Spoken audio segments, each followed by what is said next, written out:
Exercise 1.1 question number 6 आज हम करेंगे। इसमें दिया हुआ है कि question number 6, if x plus 3 और z प्लस 4 2y माइनस 7, ये फर्स्ट रो में आ रहा है, तो ये is equal to 0 6 3y minus 2 की इक्वल है कि first matrix is equal to second matrix. First matrix में देखें और सेकेंड मैट्रिक्स में देखें कि हमारे पास क्या है। तो इस तरह हर, अब देखिए यहाँ पे b-3 third row first column में आ रहा है, तो इसके इक्वल है थर्ड रो फर्स्ट कॉलम के 2b प्लस 4 की इक्वल है।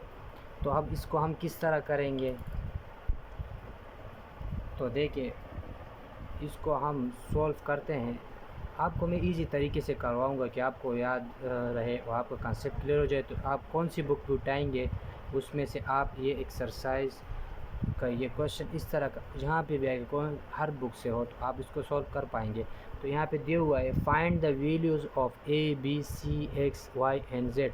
पहले हम एक्स की वैल्यू मालूम करते हैं। एक्स प्लस 3 है, ये फर्स्ट रो फर्स्ट कॉलम में आ रहा है, तो इसके फर्स्ट रो फर्स्ट कॉलम में क्या आ रहा है, 0 आ रहा है, तो हमने लिख दिया। इसको हम अब सॉल्व करेंगे। x प्लस 3, हम x ये 3 को इक्वल से उस तरफ ले जाएंगे, तो ये इसका राइट से लेफ़्ट की तरफ चला जाएगा, तो ये माइनस हो जाएगा। तो इसलिए हमने यहाँ पे भी लिख दिया, माइनस कर दिया इसको, तो ये हमारे पास आंसर आ गया -3। अब हमारे पास x की वैल्यू -3 आ गई। इस तरह अब हम b की वैल्यू मालूम करेंगे, b की वैल्यू मालूम करेंगे, सही है। अब चलो आगे, अब हम b -3 equal to 2b plus 4, ये किस तरह है आप इसमें देखें। अब यहाँ पे -3 है, तो हम इस तरह करते हैं कि ये b यहाँ पे भी माइनस कर देते हैं।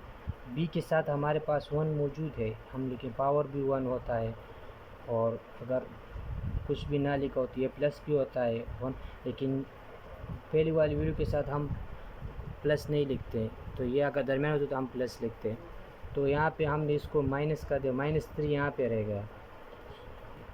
यहाँ पर 4 -4 इस तरह देखे, 2b यहाँ पे -1b हम वहाँ पे भी लिख देते हैं, +4 था, -4 यहाँ पे भी, -4 यहाँ लिख दिए, यहाँ पे भी लिख दिए। ये 4 के साथ कट जाएगा, सही है। ये 1 जो है कट गया, b कट गया। ये -3 -4 जमा हो जाएगा, तो हमारे पास -7 आ गया।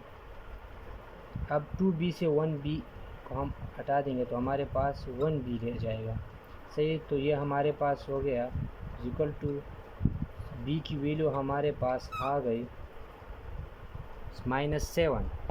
ये हमारे पास b का आंसर आ गया। अब इसी तरह हम c की वैल्यू मालूम करेंगे। c की वैल्यू मालूम करने के लिए यहाँ पे देखें, यहाँ पे 2c प्लस 2 लिखा हुआ है, 2c। तो हम इसको अभी सॉल्व करेंगे। 2c प्लस 2 इक्वल टू, वहाँ पे देखें 2c थर्ड सेकेंड रो में और थर्ड कॉलम में आ रहा है, तो यहाँ पे देखें थर्ड सेकेंड रो और थर्ड कॉलम में 0 आ रहा है, तो हम यहाँ पे 0 लिख देते हैं। 2c, अब ये 2 प्लस है, बोथ साइड हम इसको माइनस कर देते हैं, सही है। अब ये 2c था, बोथ साइड हमने माइनस किया इसको, तो ये आ गया 2c इज़ इक्वल टू -2, क्योंकि ये कट जाएगा। अब हम बोथ साइड 2 को डिवाइड कर देते हैं। जब भी कोई मल्टीप्लाई होगा इक्वल से उस तरफ जाएगा, तो ये हमारे पास क्या आएगा, ये हमारे पास डिवाइड हो जाएगा बोथ साइड। क्यूब डायरेक्ट भी हम कर सकते हैं, लेकिन आपको समझाने के लिए मैं करवा रहा हूँ। देखिए 2c इक्वल 2, तो ये 2 इसके साथ कट गया, ये 2 भी कट गया, 2 1 ज़ा 2, 2 1 ज़ा 2, 1 1 रह गया, तो ये सी हो गया इज इक्वल टू -1। सी की वैल्यू हमारे पास -1 आ गई, तो वहाँ पे सी की वैल्यू हमारे पास -1 हो गई थी। तो अब हम एक्स की वैल्यू भी मालूम कर लिया हमने, बी की वैल्यू भी। अब हम जो है ए की वैल्यू फाइंड करते हैं। ए की वैल्यू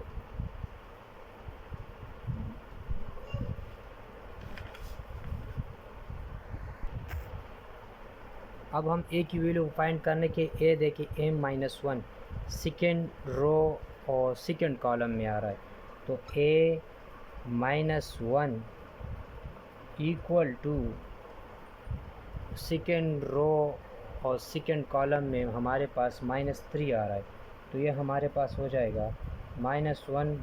यहाँ पर प्लस है, कहाँ पे प्लस है, इज इक्वल की लेफ़्ट हैंड साइड पे हमारे पास प्लस होगा, क्योंकि ये राइट हैंड साइड पे हमारे पास क्या है, हमारे पास माइनस है। तो हम इसको अब क्या करेंगे, अब इसको हम काट देंगे, तो ये हमारे पास a इज इक्वल टू -2 रह जाएगा। -3 से 1 गया -2, तो a की वैल्यू हमारे पास आ गई -2। सही है। अब हम a भी मालूम कर दिया हमने, b भी, c भी, x। अब y की वैल्यू मालूम करते हैं। y की वैल्यू मालूम करने के लिए हमने क्या करना है, हमने वहाँ पे मैट्रिक्स में देखना है पहले में 2y - 7, 2y - 7 इक्वल टू, ये देखिए फर्स्ट रो और थर्ड कॉलम में आ रहा है, तो देखिए फर्स्ट रो और थर्ड कॉलम में वहाँ पर भी 3y - 2। याद रखना, जब भी मैट्रिक्स में जिस पॉइंट से आपने वैल्यू उठाई है, जिस रो जिस कॉलम से उठाई है, वही रो वही कॉलम से आपने दूसरी जगह भी वैल्यू उठानी है।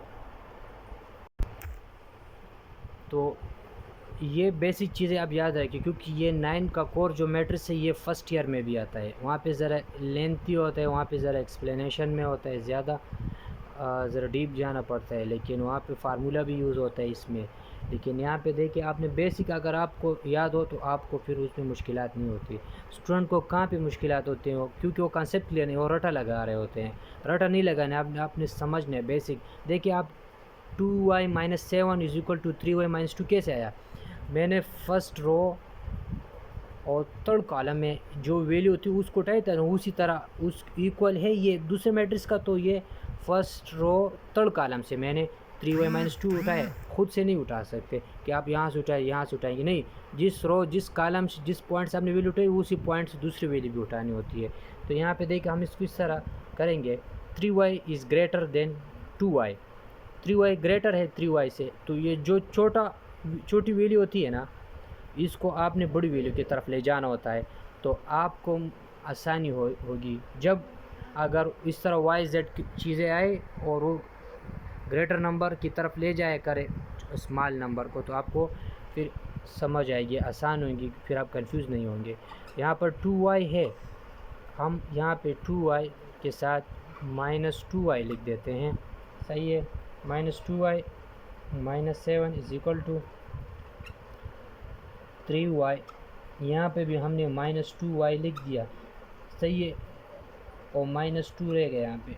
अब देखिए 2y कट गया, -7, 3y से -2 निकाल ले तो 1y रह जाता है, और -2 लिख दिया हमने। -2 -7 इज इक्वल टू y - 2 ये आ गया। अब हम क्या करेंगे, इस 2 को लेफ़्ट हैंड साइड से राइट हैंड साइड की तरफ लाएंगे, वहाँ पे माइनस है तो यहाँ पे प्लस हो जाएगा। या तो यहाँ पर हम बोथ साइड भी इस तरह लिख सकते हैं कि बोथ साइड पुट द +2, तो ये -2 कट जाएगा इसके साथ, तो हमारे पास ये रह जाएगा 5, क्योंकि 7 से 2 चला गया, तो y की वैल्यू हमारे पास आ गई -5। देखिए हमने दो -2 y इस तरफ भी लिखा, क्योंकि ये राइट हैंड साइड पे प्लस था तो लेफ्ट हैंड साइड पे माइनस हो जाएगा, जिसको बोथ साइड हमने ऐड करने से काट दिया।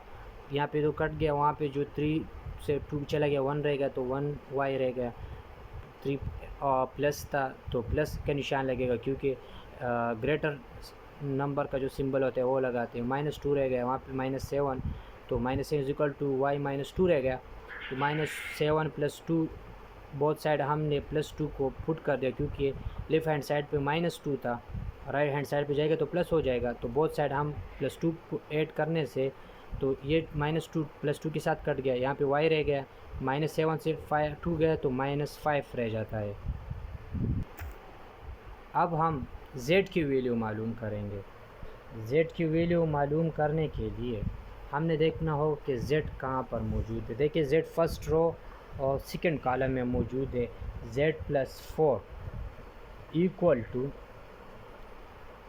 आप देखिए ये फर्स्ट रो सेकंड कॉलम में था, तो फर्स्ट रो सेकंड कॉलम में हमारे पास 6 आ रहा है, तो हम लिख देते हैं 4। यहाँ पे राइट हैंड साइड पे प्लस है तो ये लेफ्ट हैंड साइड पे माइनस हो जाएगा, तो हम बोथ साइड -4 ऐड करते हैं।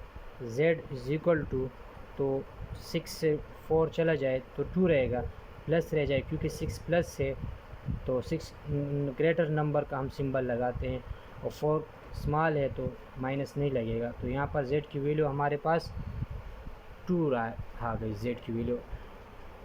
और चैनल सब्सक्राइब कर लें और लाइक दे दिया करें, और सब्सक्राइब करने से आपको ये फ़ायदा हो कि और लेक्चर जो आएंगे, मज़ीद जो लेक्चर होंगे तो आप उनको आपको नोटिफिकेशन मिलती जाएगी। और आप इसकी प्रैक्टिस करनी है। याद रहे कि आप अगर प्रैक्टिस नहीं करेंगे, ये वीडियो जितना भी आप देख ले तो आप नहीं समझ पाएंगे। तो आपको मैंने बेसिक तरीके से एक्सरसाइज 1.1 फुल करवा दिया है। अब इसी तरीके से जो क्वेश्चन आप मैंने जिस तरीके से कहा उस तरह से आप क्लियर कर ले, तो आप यही सवाल आप पहले सीख ले जो मैंने करवाया, इसी को रफ वर्क पे करें। रफ वर्क पे आप प्रैक्टिस करें। आप अगर फिर आपका जो बुक भी हो, जो क्वेश्चन भी हो, अगर इससे डिफरेंट हो तो आप यही क्वेश्चन का मेथड वहाँ पर यूज़ करके आप अपना क्वेश्चन सॉल्व कर सकते हैं।